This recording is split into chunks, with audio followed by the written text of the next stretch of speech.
Meus amigos, tu que é entusiasta sabe que os nossos sonhos dificilmente se tornam realidade. Pois bem, hoje a coisa mudou. Esse daqui é o GR Corolla, o carro que eu, vocês e todos os entusiastas do Brasil jamais acreditariam que ele viesse. Pois bem, ele veio e eu vou contar essa história, vou explicar da onde vem o GR Corolla, a Gazoo Racing, mostrar todos os equipamentos e o melhor, vamos dar uma volta em Interlagos na pista com essa fera devoradora de asfalto. Quer saber tudo sobre ele? Pois então assiste esse vídeo.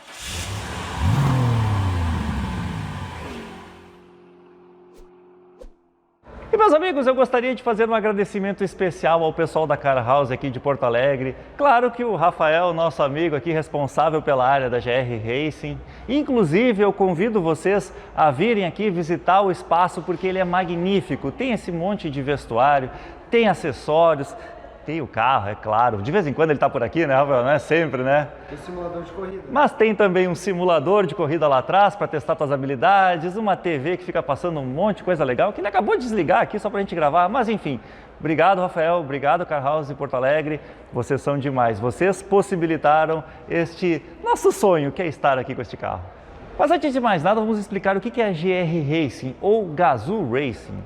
Basicamente é a divisão esportiva da Toyota, responsável por fabricar os carros mais legais que essa empresa fantástica japonesa oferece e também equipamentos esportivos, acessórios, vestuário e até mesmo é responsável por algumas equipes de corrida, como por exemplo aqui no Brasil eles competem na Stock Car. E a Gazoo Racing foi criada em 2007. Não, a história da Toyota com os carros de corrida não é desse período, é muito mais antigo. Na verdade, em 1957 eles começaram com algumas peças de performance, alguns carros modificados, ganharam corridas mundo afora em praticamente todas as categorias do automobilismo mundial. Mas 2007 começou um projeto completamente diferente do que vocês podem imaginar. Através de um grupo de estudantes, pilotos de testes e mecânicos, eles fundaram a Gazoo, que começou como um website para fazer projetos e tal, e sempre teve o apoio da Toyota. Pois bem, o até então vice-presidente e neto do fundador da Toyota, Akio Toyoda, ele era uma das pessoas que mais apoiava o projeto, porque o líder do projeto, ele foi instrutor do Akio de pilotagem. Sim, o vice-presidente da Toyota era um piloto de corridas, na verdade até hoje, né? E aqui é que vem uma parte muito legal. Alguns anos depois que ele assumiu a presidência da Toyota, ele resolveu dar toda a força, todo o apoio para a Gazoo Racing. E foi aí que eles começaram a ter mais condições, mais recursos e ele trouxe para o mercado algo praticamente impensável, um Corolla legitimamente esportivo. Esse carro é simplesmente a tradução do que todo entusiasta gostaria de ver, gostaria de ter e só poderia ter sido criado por outro entusiasta, neste caso, o presidente da empresa. Aqui no Brasil, a Gazoo Racing já está atuando há algum tempo através das roupas, dos acessórios, os carros GR Sport, que são basicamente versões um pouquinho melhoradas, um pouquinho mais esportivas do Corolla Cross, do Corolla Sedan, da Hilux. Inclusive a gente já testou já a Hilux GR Sport e eu posso dizer para vocês que o trabalho que eles fizeram naquela picape ficou fantástico, realmente muito bom. Mas agora eles trazem realmente um carro que tem comportamento de pista, foi desenvolvido com muitos componentes utilizados no WRC, o circuito mundial de rally, e que pode ser usado tanto nas pistas quanto nas ruas. Pena que o GR Corolla vem em apenas 99 unidades para o ano de 2023. Pode ser que para o próximo ano venham mais algumas unidades, mas podem ter certeza, ele não vai ser muito acessível a muitas pessoas. Por quê? Porque realmente é um carro muito de nicho.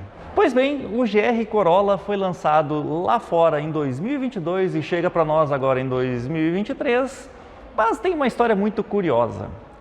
Com uma mecânica muito similar ao do GR Yaris, que foi desenvolvido para o WRC, para o Rally, o Campeonato de Rally Mundial, ele teve o seu lançamento atrasado em um ano. Adivinha por quê? Lembra daqui o Toyoda, o entusiasta, neto do fundador da empresa, que eu falei que foi o grande responsável por existir a Gazoo Racing? Pois é, meus amigos, ele gosta tanto, ele curte tanto essa parte que ele se meteu no projeto ao ponto de dar dicas, de dizer que testar os carros, pedir novos ajustes, e o projeto como um todo acabou atrasado em 1 ano, era para ter sido lançado em 2021. Tudo para ficar de acordo com o gosto de um dos grandes entusiastas japoneses que tem sim o poder de trazer esta maravilha aqui para nós. E mais uma curiosidade sobre esse modelo, ele é produzido dentro da planta de Motomachi no Japão e não é produzido na linha convencional. Sim, ele tem uma linha especial da Gazoo Racing que produz o carro praticamente de forma manual. Ele não segue aquele processo empurrado de produção, ele é realmente construído quase que hand-built, né? É aquela coisa assim, a pessoa vai lá, monta o seu parafuso. E falando em pessoas, ele é construído sempre com os melhores técnicos, os melhores operadores. São pessoas selecionadas a dedo das melhores fábricas do Japão que vão trabalhar só nesta linha. Ele está sendo disponibilizado aqui em 2 versões. A Core, que custa R$ 417 mil, ela já vem super equipada. Essa daqui é a Circuit, que tem um pouquinho mais de equipamentos e custa R$ 462 mil. Mais ou menos 80 unidades dessa, 20 unidades da outra, né? É mais ou menos porque eu digo assim, não é um número fechado exato, né? Mas é mais ou menos isso que será vendido neste primeiro lote aqui no Brasil. E um dos principais diferenciais da versão Circuit em relação à Core está no teto. Sim, ele é um teto de fibra de carbono forjado que pesa 2,5 kg a menos do que o teto normal. E para falar nisso, para falar bem a verdade, esse carro aqui eles trabalharam muito forte na questão redução de peso.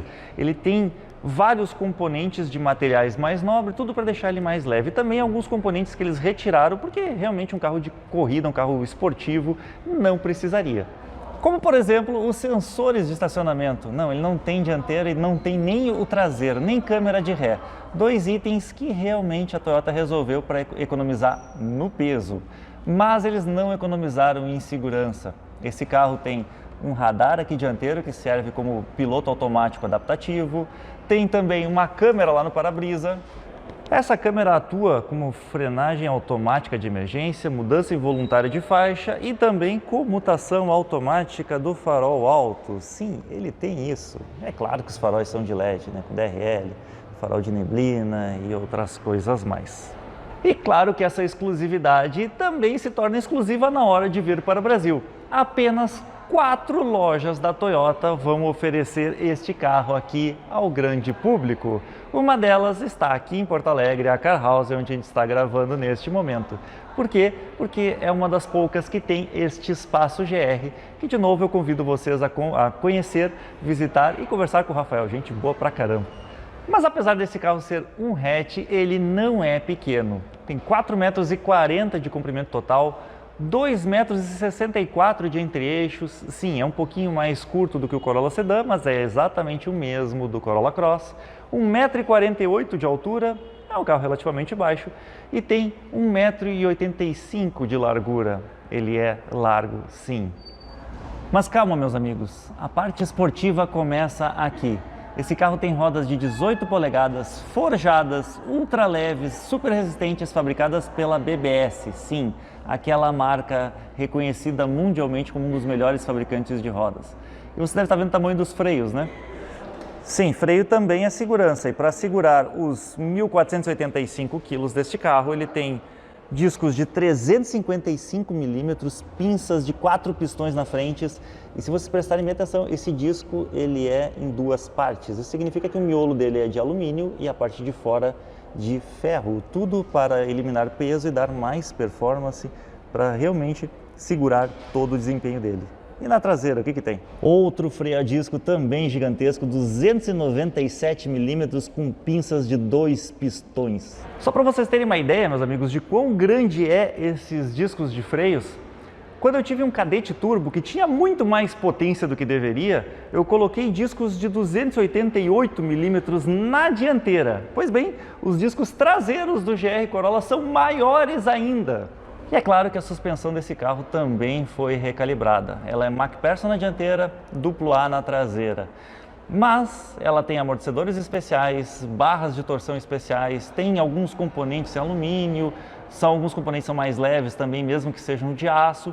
tudo para que mantenha o conforto na rua e ao mesmo tempo um desempenho esportivo na pista. Algo que logo eu vou ver, vou poder testar e vocês vão acompanhar ainda neste vídeo. Tem uma versão um pouco mais esportiva lá fora, que ainda não foi homologada para o Brasil, a gente torce para que venha, que é a chamada Morizo, que é basicamente o apelido que era dado para o Akio Toyoda quando ele era piloto, né? Então é uma versão desenvolvida especificamente para o chefe. O que muda? Suspensão, não tem bancos, é um pouco mais, uma pegada mais esportiva que esse carro aqui. E impossível não comparar com o seu principal concorrente, o Civic Type R. Afinal de contas, é outro carro também super esportivo que vem na mesma faixa de preço e que também vem em pouquíssimas unidades para o Brasil. Enquanto o carro da Honda é tração só dianteira, esse daqui é tração nas 4 rodas.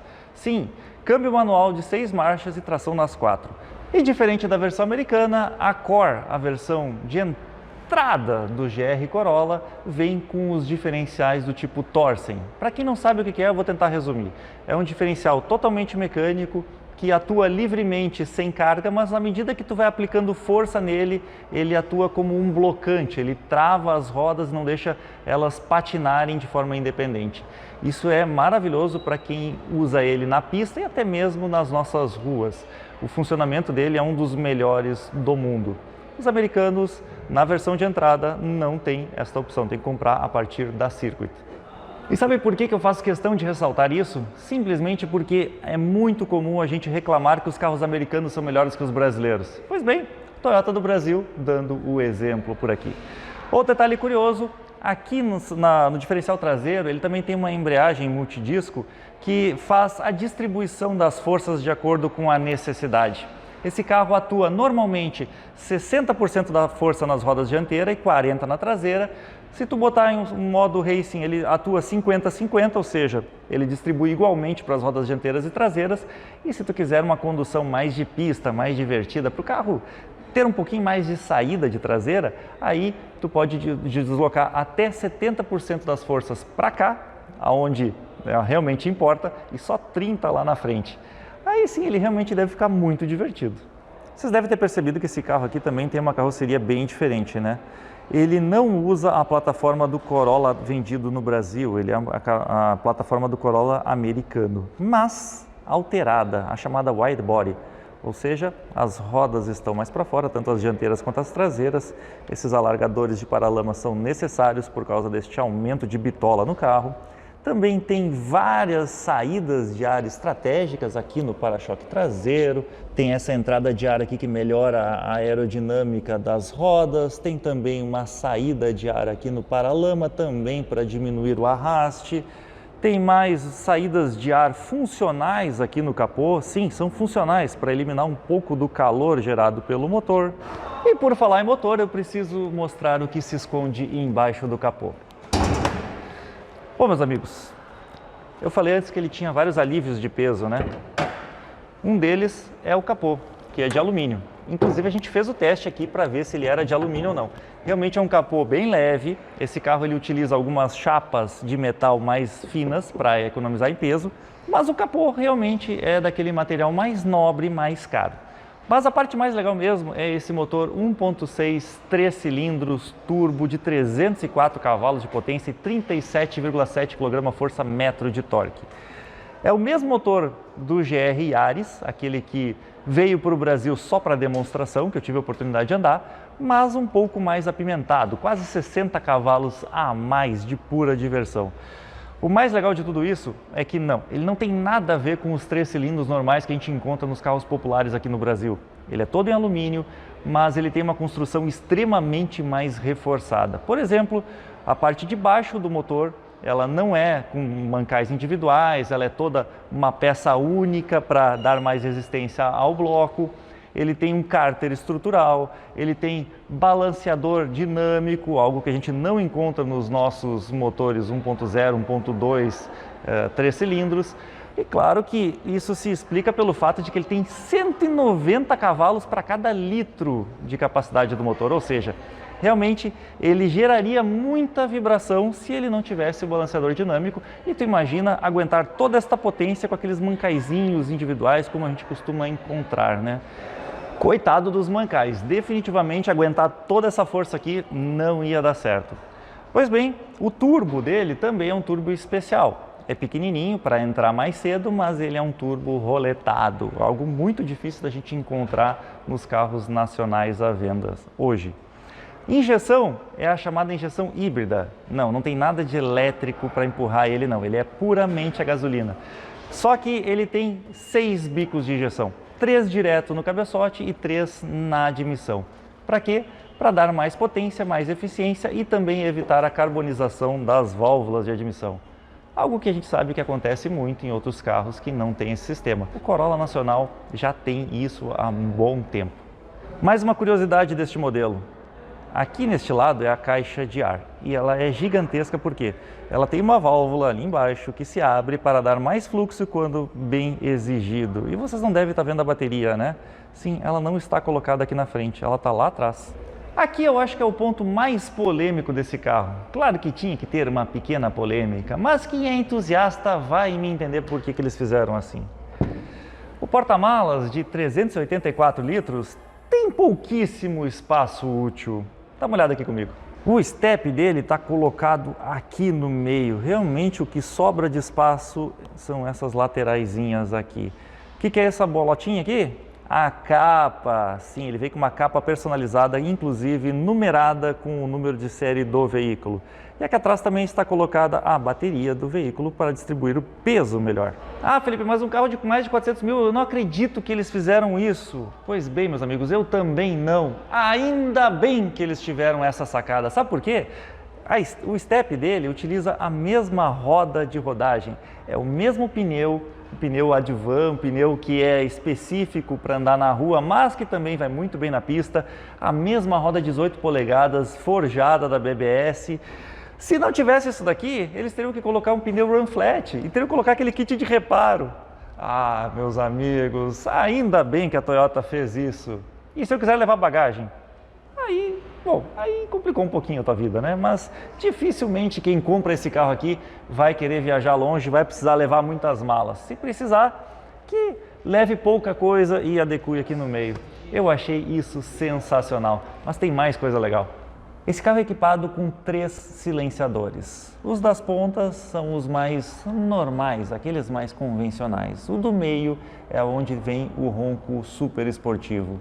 Sim, o bojo é um só aqui no meio, bem grande, mas essa saída aqui no meio é uma saída quase reta. Ela tem a função de liberar com mais velocidade os gases de escape e também dar aquele ronco mais encorpado, que inclusive, escuta só para te ver que legal que é.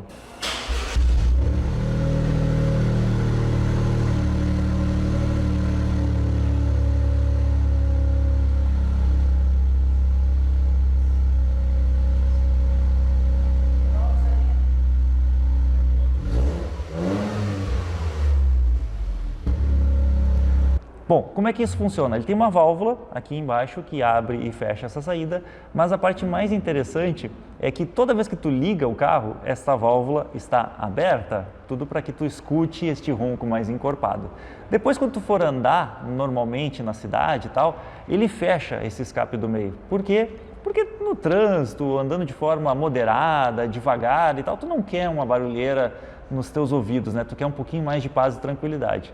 Mas quando tu exigir do motor, quando tu realmente usar ele de modo esportivo, aí ele libera de novo o escapamento central e fica aquele ronco maravilhoso. Isso tudo a partir dos 4.500 RPM, ou seja, esse motor promete, o carro entrega. Outro detalhe curioso, chave presencial nas 2 versões, mas só a Circuit vem com o alerta de ponto cego nos espelhos. Vamos dar uma olhada ali dentro e ver o que esse carro aqui entrega? E sim, meus amigos, quem esperava um carro esportivo aqui dentro também encontra isso. Olha só que legal.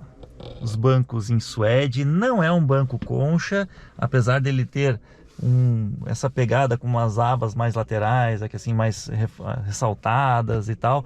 Ele tem um conforto muito legal. E isso é bom, porque afinal de contas, não é todo mundo que compra esse carro aqui só para andar na pista, né? As pessoas compram para andar no dia a dia também. Poucos vão usar, eu confesso, mas se tu quiser usar no dia a dia, quiser levar tua avó no super, tu vai conseguir também. E o primeiro ponto importante é esse: o banco te segura, ele tem uma boa pega aqui, mas ele não é desconfortável quanto um banco efetivamente racing. O que mais? Bom, lembra que eu falei que ele tinha uma numeração? Esse aqui é o número 9 de 99. Um detalhe importante: o Circuit ele vem com um carregador Wi-Fi. Esse, o ponto cego nos espelhos, o teto de fibra de carbono, que aqui não dá para ver, só lá por fora, são os diferenciais da versão que custa um pouco mais cara e que foi realmente a aposta da Toyota para o Brasil. O resto aqui na frente, ele é muito parecido com o Corolla Sedan, um painel muito similar. Opa, tem um cluster diferente aqui, vamos ligar ele para a gente ver. Ele é um painel totalmente digital de 12 polegadas, 12,3 polegadas, e que vocês podem ver, tem um contagiros no meio, velocidade e tal, mas aqui do lado começa aquela coisa de entusiasta, né? O carro está desligado, por isso que ele está dando essa mensagem aqui de erro. Tem um acelerômetro que mede a força G. Deste lado, alguns instrumentos de medição de temperatura, mas tu pode selecionar outros também, como por exemplo a pressão de turbo. Sim, ele vem aqui no vácuo e para cá o positivo, marcando até 2 kg. Tem também um marcador de consumo de combustível, mas esse é o ponto que eu acho que ninguém vai olhar. Ali embaixo, marcador de combustível, esse sim é importante para não deixar sem. O volante totalmente multifuncional, claro, né? Com aqui os controles que eu estava mexendo lá no painel, alguns controles do som, volume para chamada de voz, atender o celular e tal. Aqui deste lado o do ACC, o sistema de permanência na faixa também, tudo aqui, né? Também para trocar estação, mexer no multimídia aqui. É óbvio que não tem borboletas, porque é um carro manual, graças a Deus é manual, ainda existe. Olha lá o detalhezinho das pedaleiras escovadas lá, bem legal. Bom, vamos mostrar um negócio importante. Câmbio, engates super curtos e precisos, exatamente como a gente espera de um carro esportivo. E aqui os que mudam, o sistema que muda a transmissão, né? Então aqui o modo pista, que deixa ele mais voltado para tração traseira do que dianteira, e aqui eu consigo regular o ajuste de tração dele para que ele fique, deixa eu mostrar para vocês aqui, ó, quando eu giro o botãozinho, ele muda aqui, ó. Então neste momento eu estou 30/70, 60/40, e eu posso ir para o modo track. Ele também tem 3 modos de condução. Então, modo Sport, Normal e Eco, tu muda através deste seletor aqui. E ele também tem a opção de desligar o controle de estabilidade por aqui. Claro que não totalmente, mas ele deixa o carro bem permissível. Freio de estacionamento, manual, né? Como tem que ser. Aqui nós temos mais um porta-trecos, uma tomadinha para carregamento do tipo C, uma tomada 12 volts, porta-copos, um acabamento todo em couro, ou pelo menos um material que imita couro, com bastante soft touch e tal. Aqui nas portas também, um material bem bom. Eu até sinceramente não esperava encontrar este tipo de acabamento. Não que um carro de 400 mil não mereça isso, não é isso, mas é que esses materiais eles pesam um pouquinho mais no carro, né? Então quando a gente fica pensando em performance, quanto mais leve, melhor. Mas eu vou dizer que aqui dentro a vida a bordo agrada bastante. O detalhe que ele não tem é apoio de braço aqui, né, para o motorista. E isso pode ser proposital para também economizar em peso, mas também para melhorar a dirigibilidade. Afinal de contas, quando tu está dirigindo de forma mais esportiva, tu quer ter o máximo de liberdade com os braços para fazer as manobras. Ele também não tem espelho fotocrômico. Sim, tem espelhinho com luzes aqui, umas luzinhas aqui. Tem alça de mão, acho que eu já falei, se eu não falei eu vou repetir, tem 7 airbags, né? Ou seja, os 2 obrigatórios por lei, mais os laterais, de cortina e de joelho pro motorista. Óbvio que tem, vocês viram, né? Controle de estabilidade, tem controle de tração também. Enfim, é um carro super completo, que entrega potência, diversão e, eu vou dizer para vocês, um acabamento interessante.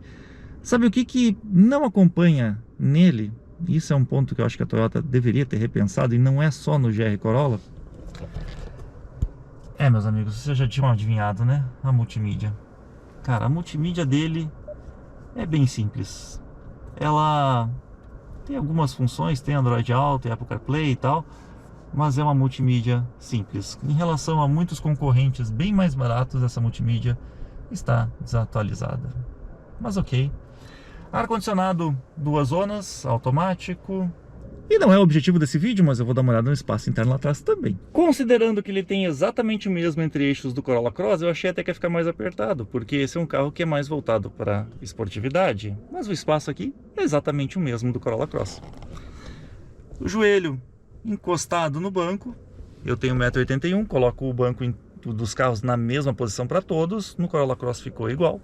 Aqui do teto tem um dedo e pouquinho de distância, o que tá bom para mim, não me incomodou.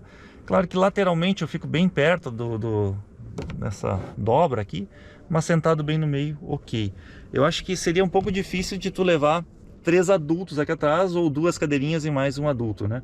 Mas de novo, não é o objetivo deste carro. Esse carro aqui ele tem uma proposta um pouco mais esportiva, então tu pode levar sim as tuas crianças, mas definitivamente tu não vai fazer uma viagem muito longa com ele. E até vou dizer mais, levar 3 adultos aqui no meio vai ser difícil, né? No meio não, aqui atrás. Por quê? Olha a altura do túnel, ela é grande, deve ter uns 12 centímetros, mas ela também é bem larga, ou seja, espaço para os pés de quem vai no meio é bem pequeno mesmo. Mesmo assim, ele tem encosto de braço com porta-copos. Claro que tem sempre 3 pontas para todo mundo, pôr de cabeça, sistema Isofix, tudo isso é obrigatório por lei. A porta aqui atrás tem o mesmo acabamento lá, mas aqui em cima ela já ficou um pouco mais simples. Sinceramente, meus amigos, era isso que eu achei que eu ia encontrar lá na frente, ó. Porque isso aqui é um pouco mais leve, não é por valor, é por peso mesmo. Mas aqui embaixo onde a gente coloca o braço tá bem legal. Vamos andar? Que agora sim, agora nós vamos para o templo, que é Interlagos, testar este carro na pista, o lugar para onde ele foi desenvolvido. Bom, meus amigos, agora é aquela hora mais legal do dia, a hora que nós vamos para a pista testar todas as habilidades, todas as qualidades, tudo que a gente viu até agora neste carro maravilhoso. Um detalhe que eu não tinha falado ainda, mas é importante falar, aqui tem um botãozinho que é o ponta-taco automático, vamos deixar ele ligado. O que significa isso? Que quando eu frear, ele mantém o acelerador meio puxadinho, é isso? É isso aí. Então tá bom. Certa rotação para o engate ser preciso. É isso aí. É coisa de carro de pista mesmo. Aí, estamos liberados. Embreagem um pouquinho mais pesadinha que o normal, mas é de se esperar de um carro desse nível, né? O head-up display ajuda bastante. Legal. Interessante que ele fica mostrando aqui no painel também onde que tá a tração em cada uma das rodas, né? E ele tem um sonzinho delicioso do câmbio, de tudo, né? Tu escuta os sons aqui do motor, do câmbio, todo o carro é sensitivo, isso é sensacional, cara. Com chuva é mais divertido ainda. Estou andando agora com 30% de tração na dianteira e 70% na traseira para realmente sentir um pouco do carro.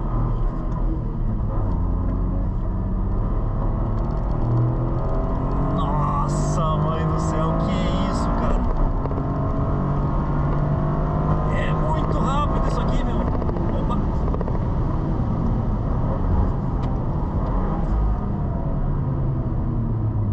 Caramba, cara.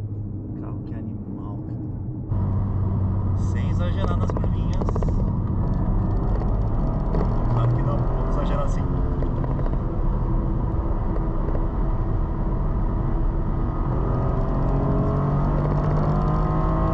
Nossa senhora, que carro legal.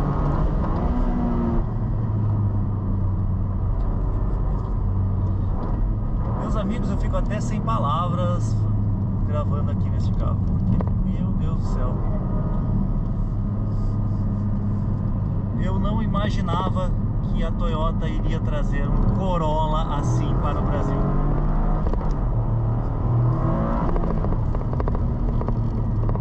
Não, o que faz de curva esse carro, a resposta dele é um absurdo.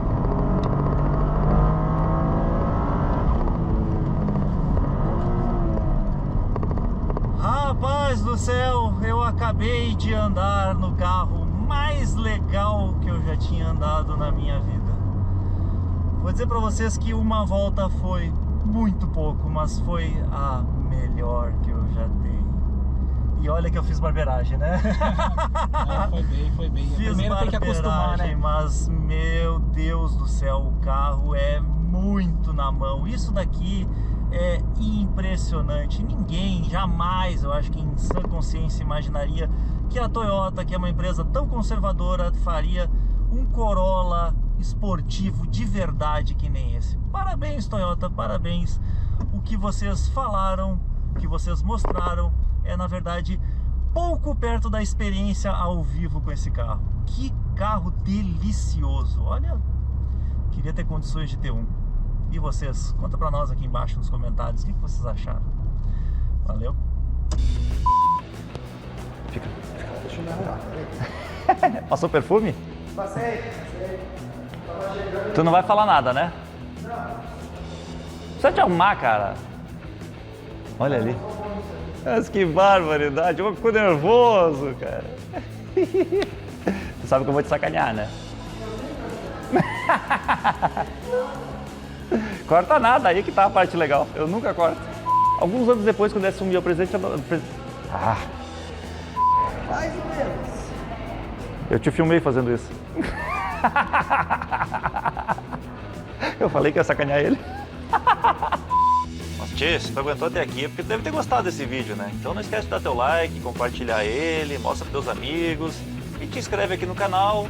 Nós também temos um Instagram, onde a gente coloca fotos diversas, coisas que a gente está gravando, coisas que não costumam vir aqui pro YouTube. Tem a seção de membros, onde também tem assuntos específicos, conteúdos exclusivos e a nossa página no Facebook. Esperamos vocês lá.